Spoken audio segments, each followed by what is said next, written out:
welcome back to some Beyond All Reason. You're gonna notice this map, depending on when you're watching this video, looks a bit old. This is Glitters. Glitters got updated like 2 weeks ago or something visually, so this game was played about 2 or 3 weeks ago, but I only got around to covering it now. So in this game, I'm wanting to highlight not a game I carried per se, but a game I'm really proud of where something's happened, and with the power of friendship and teamwork, we were able to take a pretty bad situation and turn it around. So more so highlighting what effective teamwork could look like, my version of effective teamwork. And you're also going to notice that, I guess a fair warning, I used some colorful language in the chats in this game. I don't know, in some sort of mood.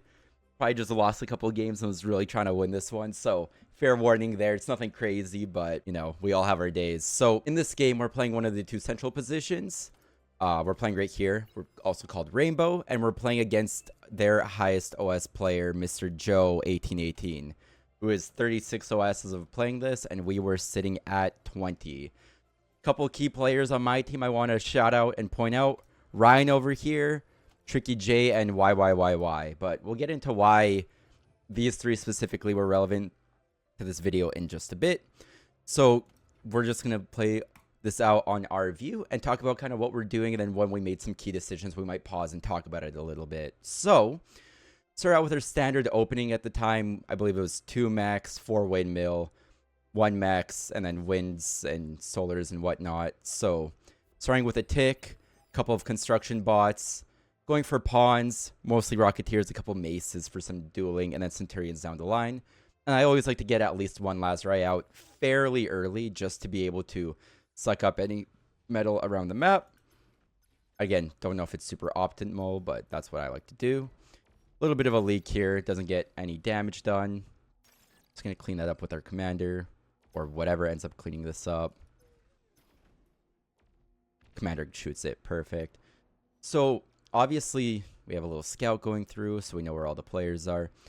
On this map, typically, you see these 3.2 maxes. These are kind of the most contested area of the map. So where we're playing, we're basically playing to hold this line. And you'll notice that with our commander, we're putting out LLTs roughly on that line. Hopefully to control this 3.2 max for us. Deny this one for the enemy if possible, but at the very least, we want control of our own max. Obviously, we started with bots this game, and we don't necessarily know what our opponent is going for just yet.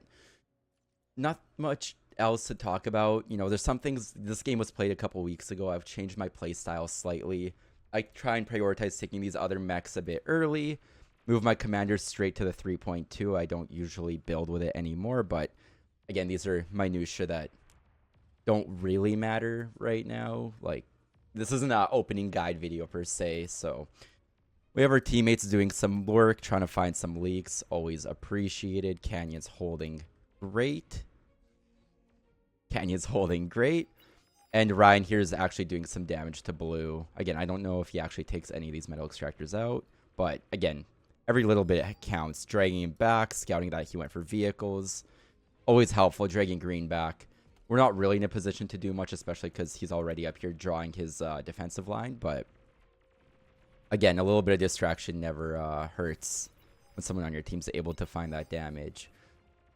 So really, against a player that's significantly higher skilled and experienced, we're not really trying to beat them. I mean, if we can, obviously that's great. We're more so just trying to survive and do our best against them.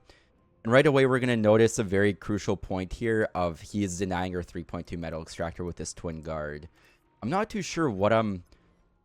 Again, it's been a while since I played this game, so I'm not too sure what I'm thinking here, but this is fairly common if you get your commander to the front trying to deny the 3.2 for the opponent, just because you have more metal income than they do. Even in this position where Ryan did some damage to Joe, as soon as he takes these metal extractors, he's going to be in the lead by at least 3.2 metal because he has control of this. 2 twin guards up here is going to make this incredibly difficult to hold on to. And so we're just trying to keep that in mind and do what we can, given that we kind of just have to accept that we're not going to hold on to this 3.2 for at least a little bit unless we're able to find some sort of breakthrough. The other aspect of this game to point out, again, not like team blaming or anything, but you'll find players don't really know their lanes all too well, especially when you play with some newer players. So in this situation, you know, we got pressure from both blue and teal, we'll call it, of their like holding this line fairly well, and we don't really have any of our teammates helping apply pressure here. So when you're in these situations, in my opinion, you typically want to play a bit more defensive, especially like when we see there's exactly a twin guard, 2 twin guards and an area turret coming up. We're really not going to be able to break this anytime soon. So if I was, you know, a little better, I would pull back here and hold back here outside the range of all this. I try and challenge it a bit silly because they only have 2 or 3 rocket bots, and there's artillery hitting us as well. And I'm just taking a bunch of damage I probably don't need to take, but again, this is not my best display or my best game ever. So I ping it. I'm a little salty. I say lol, they could have it, because at this point I'm kind of just 2v1. Our teammate here has a bunch of units but not using them, and I kind of point that out of, hey, please use your units.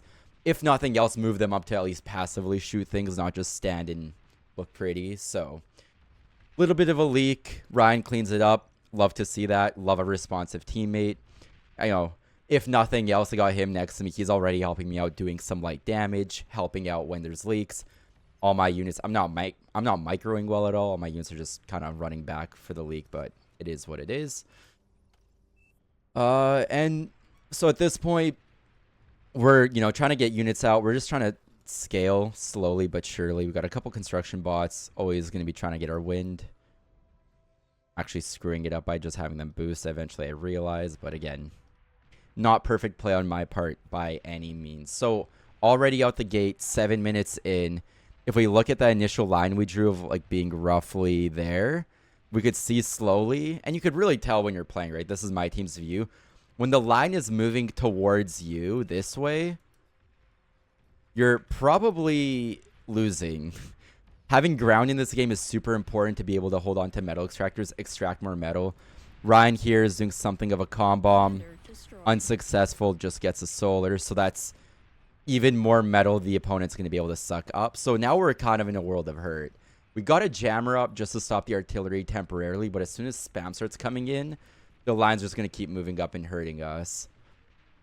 So if we look already, blue team's making about 70% more metal a second. That's probably because they're reclaiming, and they're also making more energy. So we're not producing as much already, and it's fairly early into the game for stuff like that. So we're going to do what we can. Again, not much we can do, but at least hit some of this artillery.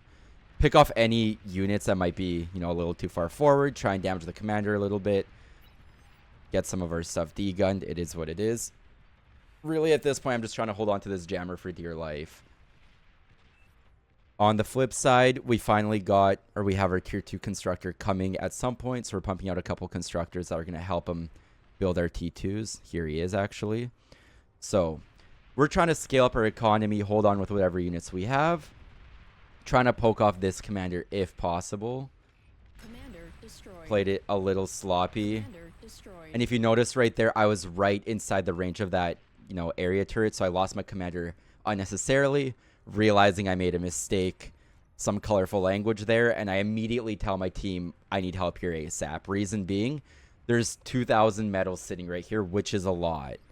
2,000 metal that can basically build a T2 lab for free, whoever gets control. And this is kind of where the team participation, teammate start comes to kick in. I realize I cannot carry this game. There's absolutely no chance, especially if the enemy team gets us 2,000 metal. So immediately we start sucking our commander. And we're going to try and take as much of this metal as possible. Our teammate coming in here doing some damage. Luckily, super helpful, obviously.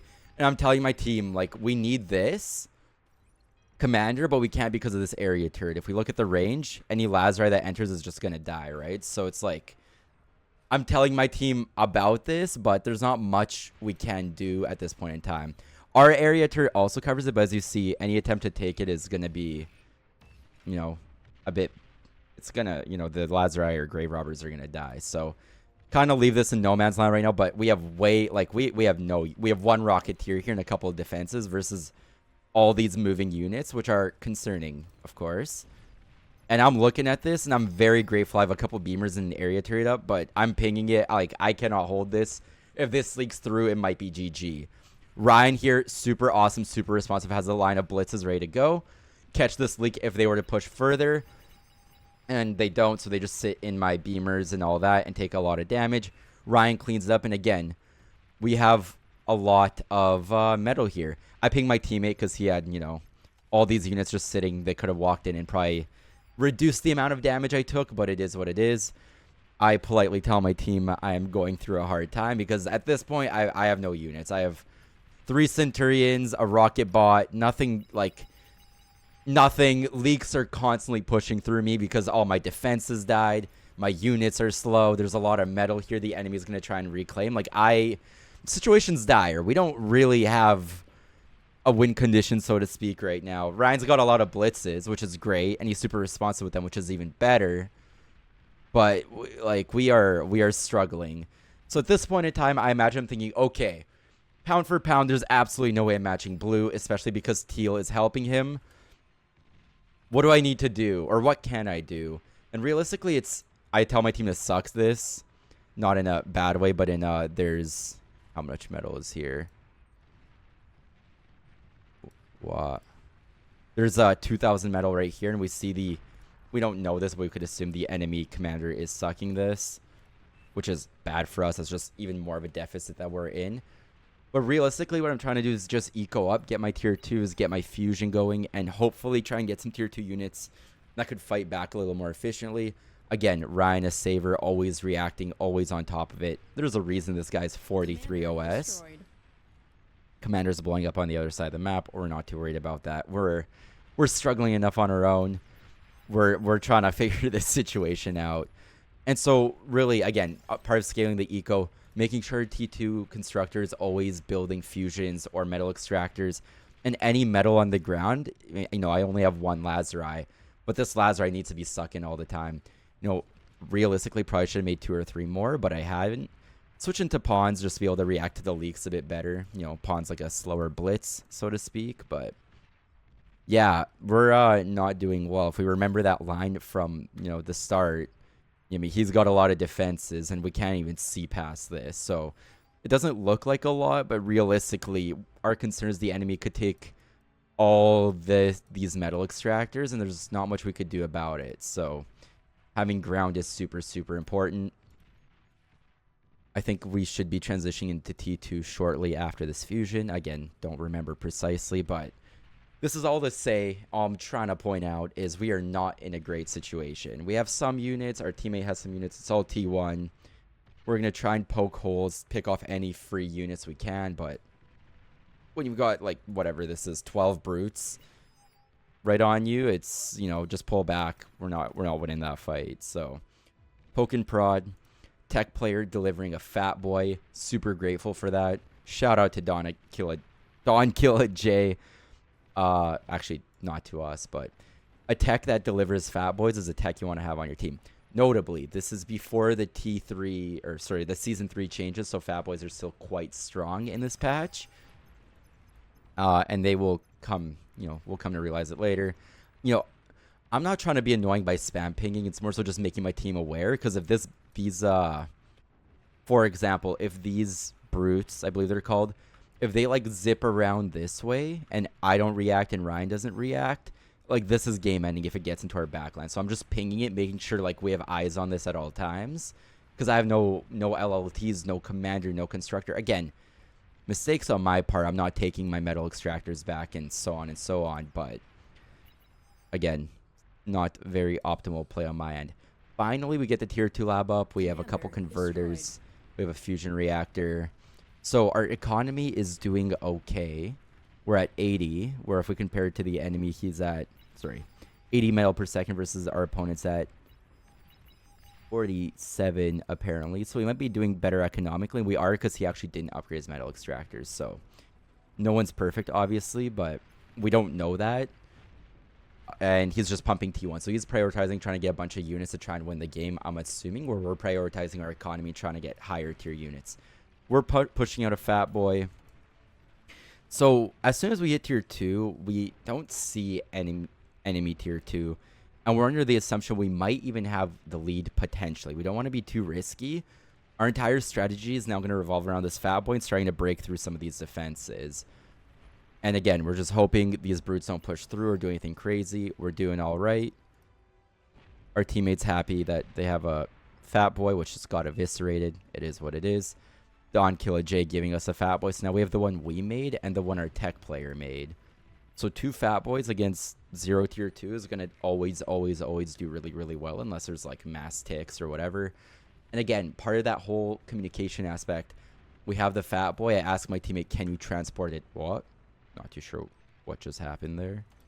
Sorry about that. I asked my teammate, can you transport it up? I don't think anyone does, but again, never hurts to ask. Worst case, they say no or whatever. I tell my teammate, before I do something, get ready. Because I know, hey, we have a Fat Boy. Immediately, I want to get value. I want to start using it. And here, I'm going to pause for a second. We see something very, very, very critical for the first time. It's a Persecutor, and it's tier 2 defense. And here we have a decision, which is, in my opinion, the game-winning decision. Again, it's not my play, but you're going to see what happens here shortly. And realistically, we have 2 decisions. Because it's this area denial, the circle is huge. So it's either we're going to try and take this out right now. Because as soon as he gets, you know, a couple pop-ups or whatever, this is going to be very difficult to break. Or I'm like, hey, we have a Fat Boy, bunch of Centurions. If this guy uses his thugs, I make a split-second decision of, we got to try to break this. If we could break this Persecutor, we could break this Stronghold most likely. So see what I do here, because I can't do this alone. There's absolutely no chance this breaks through alone, especially with this line of brutes. Look what happens here. You know, maybe I don't call out like the second I see it, but I already told my teammate to get ready to like raise his awareness. And I don't know, let's see. Wow, that's not my camera. And so here I pointed out he got a rattle with some colorful language and I immediately tell my teammate push with me. So, you know, he actually doesn't have, yeah, he has 1. I tell my teammate to push. I'm spam pinging. I'm drawing an arrow because you'll see what my teammate does. He walks back. I tell my teammate wrong way. Teammate says this is lethal. And he says, okay, we die together. So we are fully committed. If this push does not work, we lose the game. But I'm confident, you know, with my Fat Boys, I'm set targeting on this rattle, sending my welders straight at that rattle. My game lagged out. And we break the rattle. Super, super important because now there's no tier 2 defense. And we have 3 Fat Boys at the front here. 2 that we made, 1 that got donated by our tech player. And I'm pointing out everything relevant. We have 3 Fat Boys. Rattle dead. And that there's 5,000 metal here. And I say, you know, I make a joke, go on without me, my boy run free, because all my tier 1, like all my welders died. This is all my teammates falling up. We got our Tricky J pushing here. Why? We have what could have been really bad if we just like went back and played passively. We had this aggressive push. We got me pushing with Fat Boys. We got our white player pushing. We got our, you know, our poop player pushing. We got Ryan coming in for the killing blow with these Jaguars and whatnot. And we turned what could have been a really bad stalemate because we know we're down economically. We have less. We assume we're down economically. But we're down metal extractors. We're down territory. To now we're pushing up really, really hard. You see the enemy team going, uh-oh. Because this is really good for us. We have our Lazari. What is happening? Sorry, I'm screwing up the spectate. And if we look at the line now, look at the damage Ryan's doing. There were walls here. He didn't push through here. He helped push through us. So we just took back a ton of territory. We have these Fat Boys. And now, well, I don't know what keeps happening. I'm so sorry. Oh, I think the battle paused. There we go. And then they pause, they resume. But our Ryan got a huge leak off. And again, I'm not an expert by any means. Maybe he gets this off without that push. But this push here to get those rattles, you know, I'm kind of AFK here, not using my Fat Boys. Tricky J is going to help us out, being like, hey, Nick, use your Fat Boys, whatnot.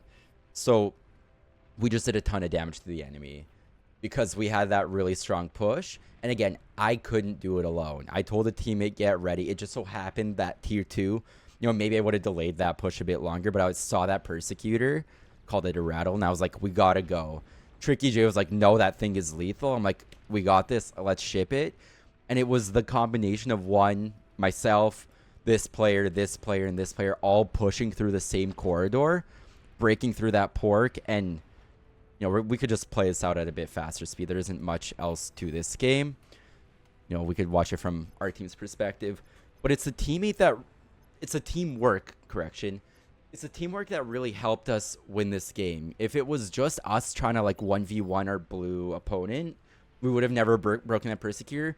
Ryan maybe wouldn't have gotten that leak in, and these units would have just been standing outside the range back here as they slowly push the line up and take all these metal extractors, which we don't want to do. We saw our teammate draw an arrow this way, indicating they're going to go. Here we're a bit more cautious because we don't see anything there. Now we see that there's a bulwark, which is obviously really scary. Second one coming up. We see it. We're going to try and take it out. Take out the commander. Trying to keep this corridor we made open. Trying to keep this always open for leaks, run-bys, whatever we want to call it. Air player, pushing forward, scouting a bit. At this point, the game basically is won. We're up 60% energy production, 40% metal production. We're doing well. I screw up here a little bit, granted. Tricky J is like, I'm going to push this. I don't really know what he means, or I don't pay attention. Because I thought he meant push this way. He kind of ran fiends, and they all just kind of got eviscerated. Had I helped, maybe would have been better. I'm getting snipers up. I'm getting an Aphis up. We're ecoing super well here at this point. It was a pretty bad start. Lost our commander. We got snipers pushing. We're going to get welders up here. We got spam going with our ticks. But none of this would have been possible without the communication aspect of, hey, we need to do this, and we need to do this now. Had Blue had the time to set up a line and then just eco heavily at home, he actually resigned at this point, probably would have been really bad for us. Because, obviously when you spectate a game, like, hey, we're ahead in metal, ahead in energy, whatever. But when you're playing the game, you can only work off assumptions. And I tell my teammate we're going to go mass tick, mass sprinter, so we could steamroll this with fiends, because I know he has a bunch of fiends back here. Or I see them. He's got a bunch on, waiting here.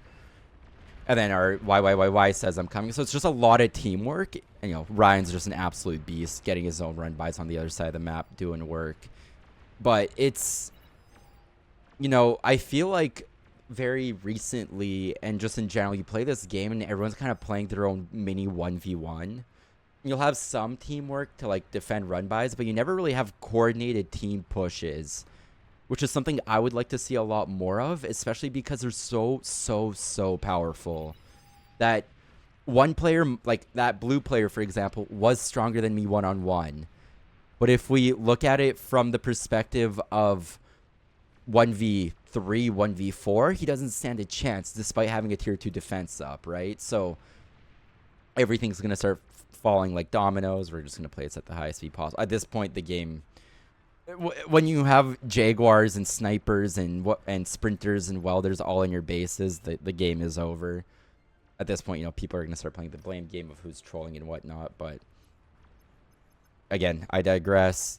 It's something I think it's really powerful and underutilized. Maybe in higher level lobbies it's utilized, but I feel like mid-level, low-level, I didn't do anything crazy. I built units, built like 2 fat boys, got donated one. Again, thank you to our tech player. And then I just made a call. Granted, I didn't know if it was the right call, but I was like, if we have an opening, it is now. If he gets a second Persecutor, more pop-ups, whatever it may be, like, this is our opportunity to break this, because he just dumped the whatever. I don't even know how much that thing costs. It's like 2,000 metal, isn't it? I'm just looking if anyone else has a rattle or something. Yeah, it's 2,500 metal. He just dumped 2.5k metal into this. If we could break it, that's huge. And then, Ryan's cleaning up. I'm cleaning up. YYYY is cleaning up. We got our air player completely killed all their air. This is well over. Tricky J says, GG, Nick. I say GG, well played, everyone. And, I played this game a couple weeks ago, but it was genuinely such a good experience because this is a team game. As much as we love to, like, blame someone or whatever, it's a team game. If you're not working together, you may as well go play 1v1. It's a skill to say, hey, I can't do this alone. I need help from my teammates. And, I was tilted when playing this game or whatever, but like I called a shot that I was really happy with. That was, in my opinion, game winning. We'd never know how this would have played out if we had gone into the stalemate of a couple Persecutors, Tachyons, and whatnot. But aggression is great, and the game, I think Ryan deserved some of these awards, but you know, it gave me the cow for doing everything this game. And if we look at the team stats, you know, I didn't do as much damage as Ryan, but I did good relatively this game, given the really crappy opener. And again, a couple of things came into play. Got our economy up at the end. We had two fusions, two aphises, conversion, and you know, taking metal extractor space through a bubble up, but really just opening a quarter of attack for a red player, being able to break those persecutors, and just kind of just call the shots. Someone's got to. I feel like the meta is going to turn into when people get more experience, when more players start playing the game. It's going to convert into you have like a team captain, kind of split the map vertically down the middle. You're going to have a team captain calling the shots on this side and someone on this side.